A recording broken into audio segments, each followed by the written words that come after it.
Hey, what's up? So got a little bit of work done on the car today, and pretty much today's objective is to make my car slower. And what the fuck is that supposed to mean? Well, I'll tell you. I'm installing the 12A today, so I'm going to be doing that in this video. And also did a couple things under the hood and also the interior, so I'm going to go ahead and show you that now. Okay, so I really didn't do too much under the hood, just installed my my new engine mounts and also my new clutch fork dust boot cover thingy, and that's this little guy right here. Now it's not really significant because it's just a clutch fork dust boot thingy, but what's significant about it is it is not for this trans or bell housing or whatever. So this is a 76 to 78 RX-5 Cosmo 5-speed. I know it looks like a Turbo 2 trans, but it's a Cosmo 5-speed. And let's see, the old clutch fork dust boot cover thingy, when I took this clutch fork out just to inspect it and make sure everything was good, the old one disintegrated. It literally disintegrated as I pulled the fork out, and you should be seeing a picture on the screen right now. Anyway, when I looked up new ones for it, the only one I could find was on Atkins Rotary's eBay store for $50 shipped. That's the only one I could find anywhere. Nobody else stocked it, and or even acknowledged that a Cosmo from 76 to 78 existed on their sites. Let's see, and this one I ended up ordering from Tricks, and the only reason I ordered it from them was because I sent them an email, asked them if FC one would work. They went and checked on one of their bell housings, popped it on, and said, yeah, it fits. So, yeah. So, $20 for this one instead of $50 for the correct one, and you know, it'll work just fine. Pop that on there. Life is good now. Also, on the interior, I got new little handle cover thingies. These are getting harder and harder to find, but some places still stock them. Tricks had them, and I think they're like $16 each. Better than the ones I saw before on eBay for like $25 each. Right, it was like 25 for the pair. I don't remember. Anyway, I got them, and the door looks that much better now. The other thing I got was a nylon bushing thing for the bottom of the shifter. I thought mine was disintegrated, that's why I ordered a new one, but I pulled it out, it was perfectly fine. But because I had a brand new one on hand, I just popped it in anyway. So yeah, that's all the updates for the interior. So now all that's left is to install that 12A.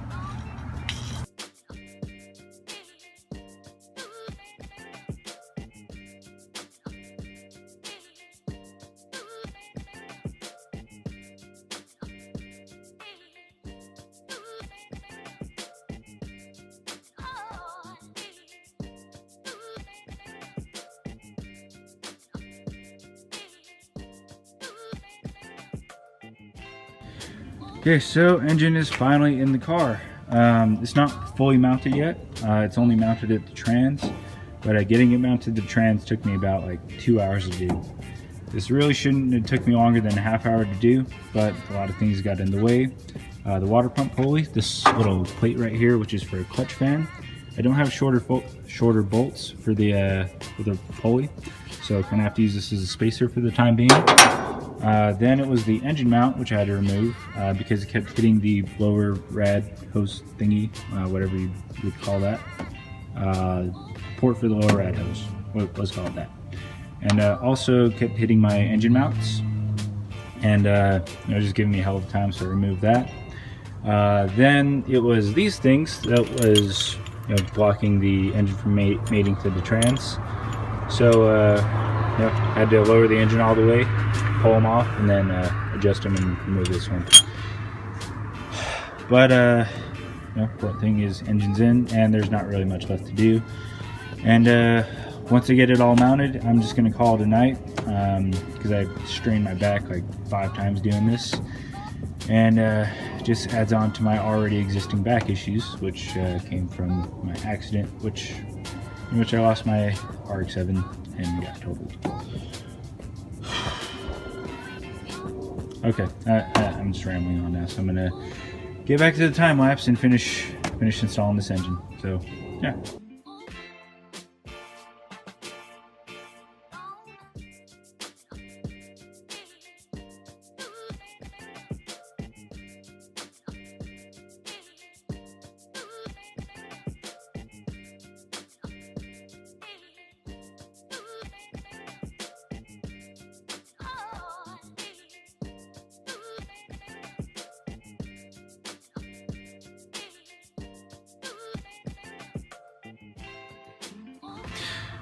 So have you ever had one of those days where you do a shitload of work and all to find out that you're just stupid?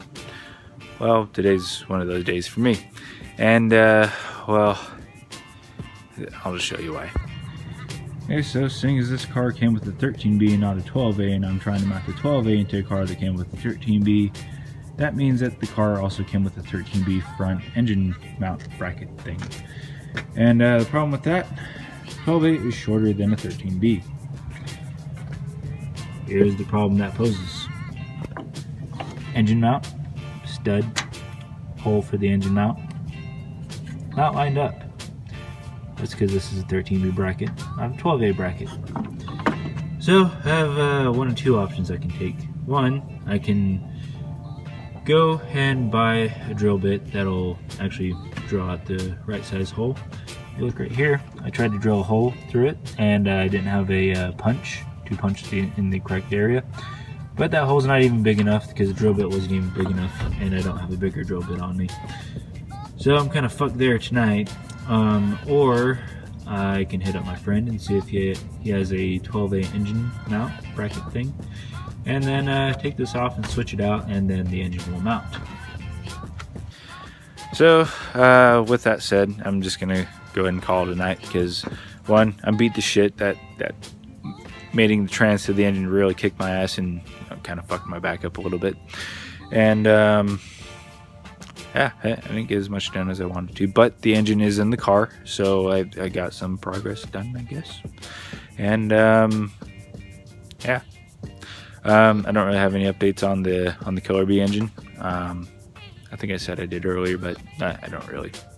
Nothing really important anyway. My next video, I will be talking about some stuff I'm doing with that, but you know, I'm too tired to do anything else right now.